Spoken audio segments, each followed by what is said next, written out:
Estamos iniciando mais um programa Evidências, o programa que busca fatos que comprovam a veracidade da Bíblia Sagrada. E estamos oferecendo um curso bíblico por correspondência totalmente de graça. Peça escrevendo para o nosso endereço eletrônico evidências@novotempo.org.br. Caso queira nos enviar uma carta, escreva para Programa Evidências, Caixa Postal 7, o CEP é 12.300, 970, Jacareí, São Paulo. Nesses últimos tempos, temos acompanhado diversas publicações que usam a Bíblia Sagrada ou mesmo personagens bíblicos como chamariz para vender suas edições. Outras revistas, com suposto teor científico, têm estampado em matéria de capa assuntos polêmicos envolvendo religião. Afinal de contas, é possível harmonizar ciência e religião? Será que é possível a um cientista moderno continuar a acreditar em Deus? Matemática, astronomia, biologia e outras ciências podem ser comparadas à teologia?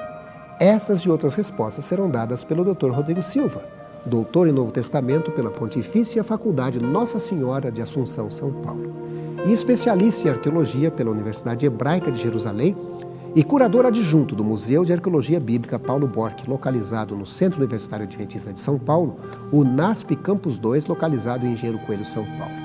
Começa agora o seu programa Evidências.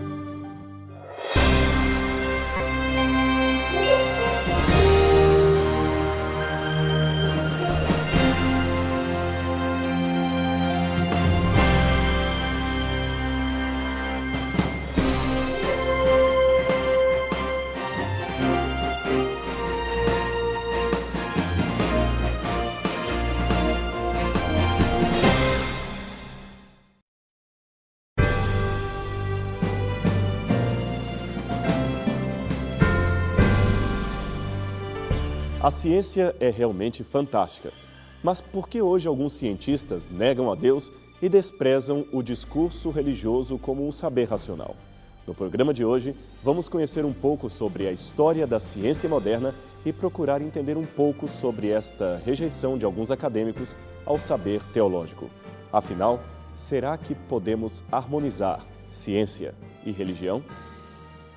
Desde os tempos mais antigos, a humanidade já investigava a natureza de um modo, digamos, científico.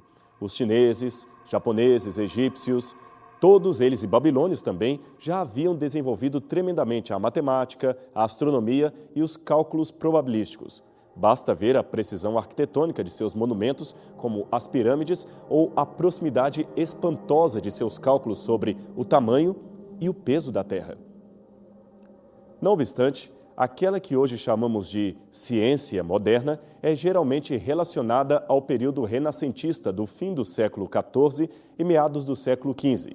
Nesta ocasião, a Idade Média estava chegando ao seu limite temporal, deixando um saldo bastante negativo para os novos tempos que se seguiam. A corrupção quase milenar da Igreja, somada ao surgimento do racionalismo, combinou para minar a credibilidade daquela poderosa instituição religiosa que, por séculos, havia dominado as diretrizes do conhecimento. Até então, o ambiente do saber era orientado pelas diretrizes eclesiásticas ensinadas nas universitas, que era a instituição oficial da educação da Idade Média. Este modelo escolar surgiu no século XI, primeiramente em Oxford, Bolonha e Paris, para depois espalhar-se por toda a Europa, afetando profundamente as formas de compreensão da realidade. Nesta ocasião, o significado básico de cultura, em latim colere, vinha de um ambiente agrícola e sacerdotal, que, na verdade, antecedia até o surgimento do cristianismo. Era a busca de uma relação estável entre a terra e o Deus que a protegia. Daí as expressões latinas colere terram, cultivar a terra, de onde vêm as palavras agricultura, colônia, agricultor, monocultura, etc. E também colere Deus lote, cultivar ou cultuar o Deus da terra, de onde vêm as expressões culto, cultivo ou cultismo. O interessante é que alguns desses conceitos vinham diretamente do paganismo e adentraram o ambiente cristão graças ao sincretismo provocado pela união da Igreja com Roma. Toda esta dominação eclesiástica medieval, juntamente com a insígnia ora et labora, reze e trabalhe, acabou produzindo uma época de profundas trevas morais, espirituais e tecnológicas para a Europa e para todo o mundo. Não é por menos que Henri Benoît Matisse, um dos mais consagrados pintores do falcismo, se referia à Renascença como o fator conseguinte à decadência medieval. De fato, nas artes, as letras e até mesmo no conhecimento bíblico, tudo parecia haver morrido no naufrágio do Império Romano Ocidental, ocorrido em 476 d.C. O poder político-religioso que surgiu depois disso trouxe grandes trevas morais, espirituais e acadêmicas, e também intelectuais, para toda a Europa que viveu sob o seu domínio. A Renascença foi, de fato, um verdadeiro renascimento para a humanidade, especialmente a civilização ocidental, que adivinha do longo e terrível período chamado Idade Média. Portanto, no domínio territorial do Ocidente, o saber pragmático e os avanços tecnológicos estavam por séculos estagnados no tempo. Em alguns casos, haviam até retrocedido nos conceitos, como é o caso da medicina e da astronomia. Os técnicos, ou mais propriamente, os artesãos da época, nada mais faziam do que repetir procedimentos mais antigos. Dizem que um cidadão dos tempos de Moisés que ressuscitasse em pleno século XII não se espantaria com o ambiente, pois os meios de transporte, plantio e comunicação eram praticamente os mesmos utilizados em 1400 a.C. Só para você ter uma ideia ou uma noção do atraso, é sabido que, geralmente, as leis científicas necessitam de uma medida de tempo para serem observadas. Ora, no século XVI, os relógios eram raros e não se encontravam em nada melhores que aqueles usados nos tempos do Grande Egito. O próprio Galileu, gênio da ciência moderna, teria no século XVII de usar uma clepsidra, um relógio d'água, para medir o tempo em que o corpo levaria para descer um plano inclinado. O curioso é que esse sistema de medição era o mesmo usado no Antigo Egito. Veja este exemplar descoberto na tumba do faraó Amenhotep I, sepultado por volta de 1540 a.C. Marin Mersenne foi outro filósofo matemático e cientista que chegou a usar o desenho do pé de um rei, Pied du Roi, como padrão de medida num livro de unidades de medida, pois não havia ainda uniformidade nas medições. Por isto, algumas medições inglesas são até hoje apresentadas em pés de altura ou largura. A anotação dos números era outro transtorno. Embora os algarismos arábicos já fossem conhecidos desde o século X, o seu uso não estava generalizado até a chegada da Idade Moderna. O costume demarcado pela Igreja era a utilização dos algarismos romanos, que impediam a realização de cálculos mais complexos, envolvendo frações ou a divisão de números maiores que 1000. Dividir 1529 por 7, assim expresso em algarismos romanos, era uma tarefa impossível. Para isto, os matemáticos tinham de usar esta estranha prancheta cheia de bolas, conhecida pelo nome de ábaco. Naquela mesma época, professores de Oxford não puderam definir o conceito de velocidade porque não havia ainda na matemática da época o método do cálculo infinitesimal. Enquanto a tecnologia europeia se mantinha assim grandemente atrofiada, no cenário do antigo Oriente Médio, a cultura era menos assustadora. O distanciamento geográfico e cultural do feudalismo e da monarquia e também do cristianismo romano, com a temida Inquisição e o Santo Ofício, garantiu para o Império Islâmico um avanço e cultura muito maiores do que o visto no mundo ocidental, especialmente com a queda do Império Romano no Ocidente. Aí, uma velha parte do Velho Reino moveu-se para o leste, para Bizâncio. Por volta deste tempo, Maomé estava, portanto, promovendo a unificação das tribos beduínas e ocupando-se em criar, através da guerra, o poderoso Império Árabe, que teria o Islã como elemento unificador. Assim, desenrolou-se por muito tempo uma tremenda pressão de conquista do mundo árabe sobre o esfacelado território europeu. E no século VII, após dominarem vários estados do Oriente, os discípulos de Maomé chegam finalmente em terras ocidentais. Quase de uma vez, eles dominam a Península Ibérica, a Síria bizantina e a grande cidade de Alexandria. Com isso, inauguraram sua presença no mundo ocidental, provocando, em meio ao conflito, uma interação forçada entre os dois mundos que eram bem diferentes um do outro. Com a tomada de Alexandria, os árabes se apropriaram da maior biblioteca da antiguidade e, embora destruíssem boa parte do seu acervo, guardaram dela várias obras sobre Aristóteles e sobre a natureza. Pensadores islâmicos que entraram em contato com esse material ficaram tão encantados com o sistema aristotélico que o incorporaram às suas próprias ideias de religião, a religião do Islã, que passou agora a conceituar Deus num tom que misturava o místico e o racional dentro de um mesmo discurso. Deste modo, as ideias de Aristóteles tiveram uma grande importância na sistematização do pensamento islâmico durante a Idade Média. Avicena, que era professor de filosofia em Teherã, foi o primeiro aristotélico de grande importância dentre os pensadores muçulmanos. Ele tentou usar as ideias de Aristóteles para provar racionalmente a existência de Deus, ou, pelo menos, de um ser único, autoexistente e necessário para justificar as origens do universo. A seguir, veio Averroes, um espanhol de origem islâmica que escreveu muito sobre Aristóteles e que chegou a reverenciá-lo como um verdadeiro profeta.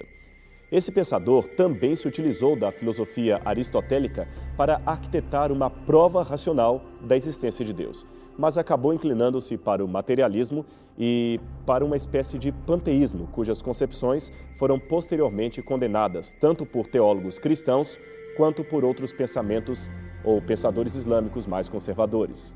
Seja como for, estes pensadores árabes conseguiram transmitir ao Ocidente antigos conhecimentos de ciência que estavam há séculos enterrados pela censura da Igreja. Foram eles também que introduziram importantes avanços na Europa, como a utilização de números arábicos, a álgebra, os métodos trigonométricos para o cálculo das órbitas dos planetas e outras coisas mais. A redescoberta de Aristóteles realmente causou profundas modificações nas estruturas conceituais da Idade Média. Mas foi apenas com a expulsão definitiva dos muçulmanos, que habitavam a Península Ibérica até por volta do século XII, que os conceitos aristotélicos invadiram com mais vigor o arraial do cristianismo. Muitos manuscritos islâmicos contendo traduções de Aristóteles e conhecimentos de anatomia, astronomia, ciências e matemática sobreviveram à destruição dos castelos árabes e, devido ao comércio ou ao confisco da Inquisição, foram parar nas mãos de pensadores e teólogos de influência na Igreja, como Carlos Magno, Tomás de Aquino, Guilherme de Ockham, Duns Scoto e outros. Todos esses combinaram o racionalismo do pensamento aristotélico com a fé revelada e oficializada pelo cristianismo. Mas a partir do século XIV, a religião começaria a entrar em contato com fortes elementos de questionamento à fé. Foi uma verdadeira mudança de paradigmas que trouxe uma nova cultura, capitalista na economia, clássica nas artes e literatura, científica em relação à natureza e bíblica em relação à teologia. Aqui referimos-nos ao protestantismo, com o seu lema de sola scriptura, isto é, somente a Bíblia como regra de fé e prática. Vejamos alguns desses movimentos que acabaram com o monopólio da Igreja na Europa Ocidental. Em primeiro lugar, veio a Renascença, que surgiu na Europa com Petrarca, mas acentuou-se nos séculos XV e XVI. As verdadeiras causas do renascentismo foram a tomada de Constantinopla pelos turcos em 1453, onde muitos sábios fugiram para a Europa, as grandes invenções, especialmente da imprensa, que difundiu o conhecimento popularizando o saber, e as grandes navegações, com a descoberta especial do continente americano. A seguir vem a Reforma Protestante, com pensadores como John Wycliffe, John Huss, que desafiaram os dogmas e ensinamentos do Santo Ofício. E, finalmente, também Lutero, em 1517, que marcou o início do maior movimento de oposição à Igreja, fixando em frente à Catedral de Wittenberg suas 95 teses contra os erros da Igreja Católica. Em terceiro lugar, temos o fracasso das Cruzadas, que trouxe uma rápida decadência do feudalismo com conseguinte renascimento comercial e urbano.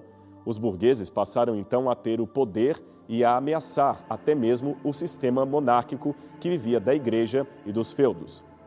Em quarto lugar, houve o advento de novas correntes filosóficas como o racionalismo, empirismo, iluminismo e outros.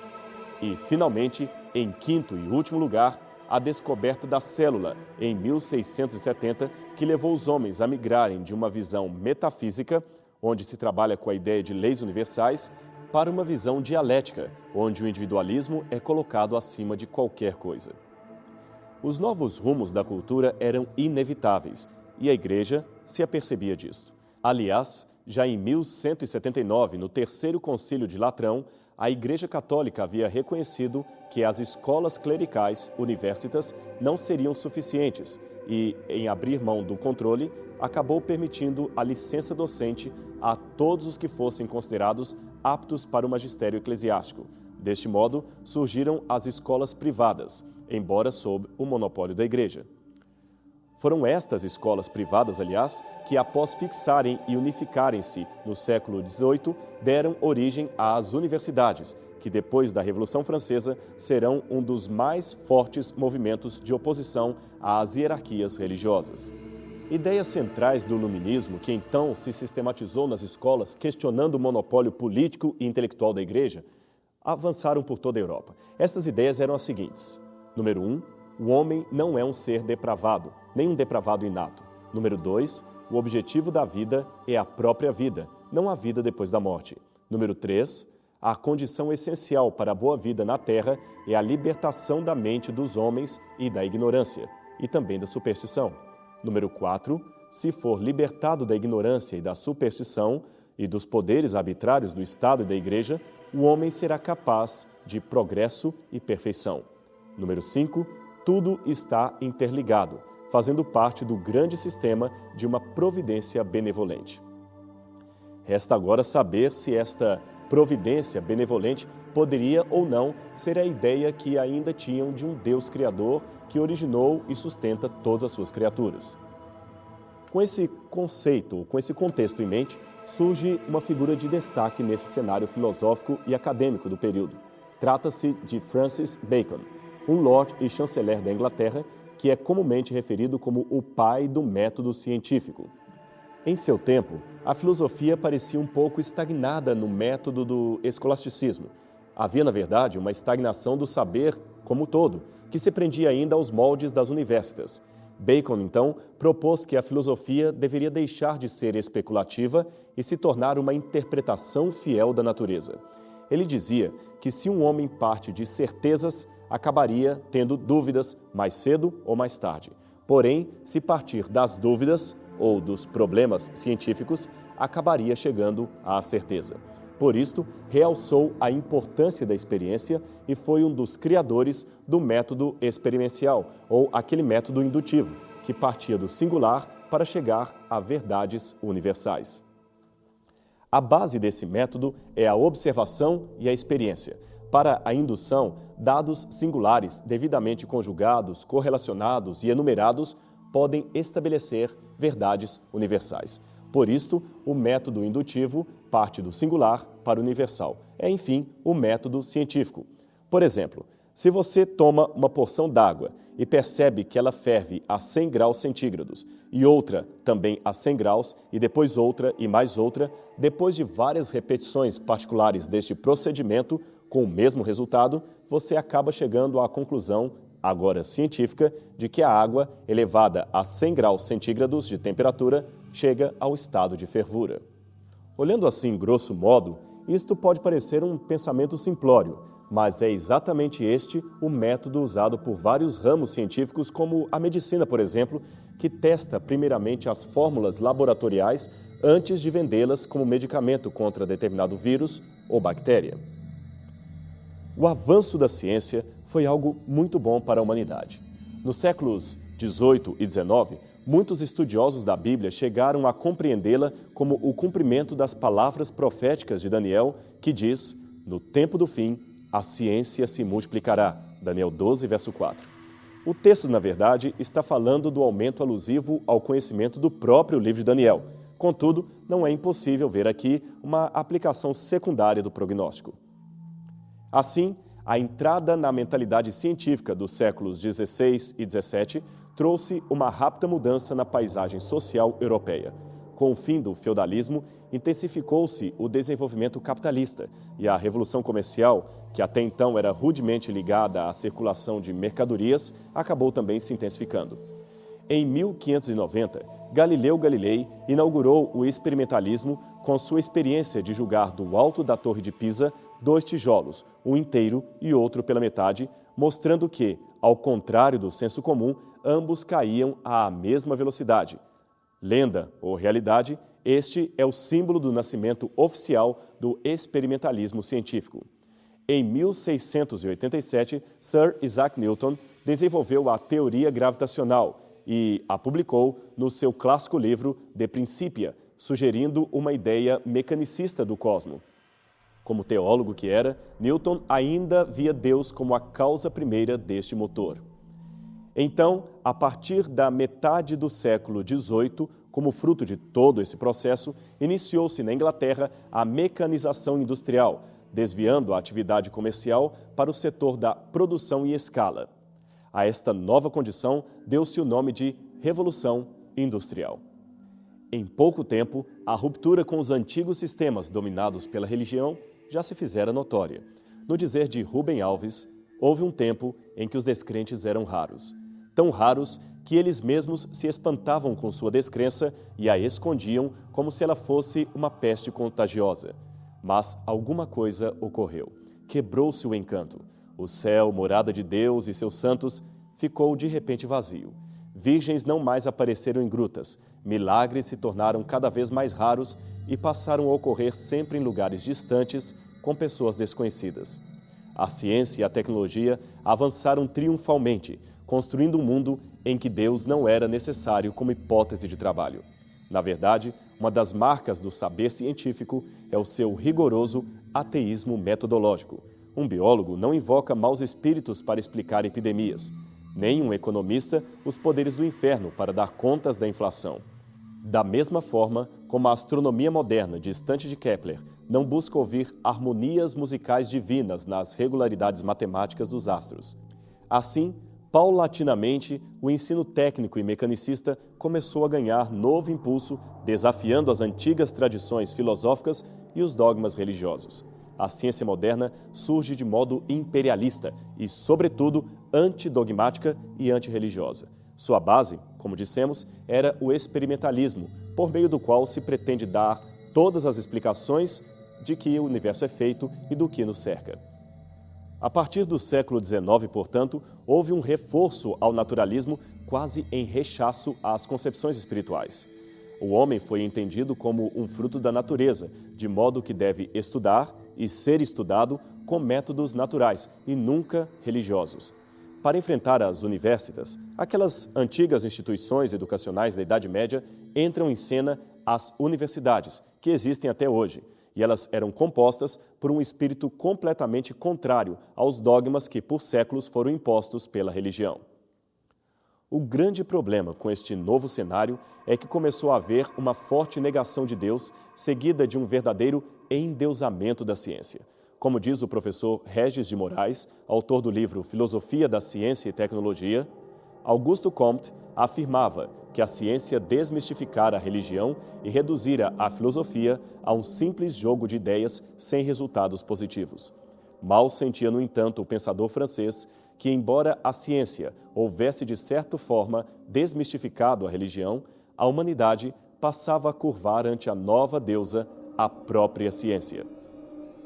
Há pouco mais de 2 séculos, quando Napoleão perguntou ao famoso físico e matemático Pierre-Simon de Laplace o que ele pensava de Deus, a sua resposta foi: eu não preciso desta hipótese de trabalho. Laplace tinha aperfeiçoado a formulação das leis da gravitação e da mecânica e concluiu que o universo se desenvolve a partir de leis determinísticas que funcionam como um relógio de precisão. Se assim for, continua ele, não há qualquer necessidade ou mesmo possibilidade de que Deus intervenha no universo, quer seja criando-o, quer seja mantendo-o. Para o que tinha fé, ainda era hipoteticamente aceitável dizer que Deus estabeleceu estas leis físicas. Porém, se alguém ainda supunha poder acreditar que Deus havia intervindo em criar as criaturas vivas, em especial o homem, este também teve a sua fé abalada, com as revolucionárias publicações de Jean-Baptiste Lamarck e Charles Robert Darwin. Ambos, como você sabe, deram o impulso para a famosa teoria da evolução das espécies, segundo a qual o homem não é criação direta de Deus, mas o produto evoluído de uma série de seres primitivos que o antecederam. Assim, desde Copérnico, nenhum estudo científico jamais desafiou tanto a teologia cristã como estes novos ensaios, agora largamente produzidos. Mas talvez alguém pudesse perguntar: Charles não terminou o livro Origens das Espécies com um piedoso tom de elogio a Deus por haver estabelecido o universo com leis tão perfeitas que possibilitassem a evolução dos seres? Sim, isso é verdade. Contudo, seria excesso de simplicidade interpretar este naturalista inglês como um crente convicto, frequentador assíduo da escola dominical de sua igreja. Darwin, de fato, lançou as bases para a futura descrença de caráter histórico do Gênesis e, a partir daí, a descrença de toda a Bíblia. E também não devemos ignorar o pensamento de homens como Sigmund Freud, o pai da psicanálise, e Karl Marx, o pai do comunismo, que aparentemente eram ateus convictos e muito contribuíram para a progressiva exclusão de Deus dos meios acadêmicos. Ainda hoje, percebemos uma forte tendência científica de excluir a hipótese de Deus, se não enquanto ser realmente existente, pelo menos como agente interventor dos rumos da humanidade. Não obstante, também é notável que desde a aurora da era atômica, o homem parece ter saudade de Deus. Quando no início do século XX, Nietzsche anunciou que Deus morreu, a humanidade sentiu fatalmente o golpe que fora dado no seu ego dominador. A Primeira e Segunda Grandes Guerras, com o terrível desfecho da bomba atômica sobre Nagasaki e Hiroshima, foram apenas um sinal da pequenez do homem e de sua desastrosa mania de querer ser Deus. Percebeu-se que o ser humano não é capaz de dominar a natureza, e as consequências quase imediatas vieram na forma de desastres ecológicos e da tentativa desesperada de salvar um planeta que está morrendo, principalmente agora, em que se fala tanto em fim do nosso sistema. Ao dizer que Deus morreu, imperceptivelmente, Nietzsche anunciou a morte ou o término de tudo o que realmente valia a pena para a humanidade. Morreram os nossos valores, a família se desintegrou, a juventude entrou em aberta rebeldia contra os mais velhos e a contrariedade às leis tornou-se o lema principal da ordem do mundo. Mas será possível voltar àquela felicidade e esperança que conciliam harmoniosamente a ciência e a fé, Deus e o raciocínio humano? É lógico que sim. Aliás, para sermos honestos com a descrição histórica da relação ciência e religião, é necessário que se lembre que muitos dos mais clássicos e modernos cientistas mantiveram firme a sua crença em Deus e na Bíblia. Veja a vida e obras de homens como Blaise Pascal, Sir Isaac Newton, Louis Pasteur e outros. Eles criam no Deus da Bíblia e de modo algum pode ser questionado que seriam homens de fato de ciência. É por isto que podemos dizer de maneira bastante racional que Deus ainda permanece uma hipótese mais do que razoável, uma hipótese real. Mais do que um pensamento ou uma teoria, Deus é uma pessoa disposta a ser conhecida e se relacionar com as suas criaturas, pelas quais Ele nutre o mais sublime e perfeito amor.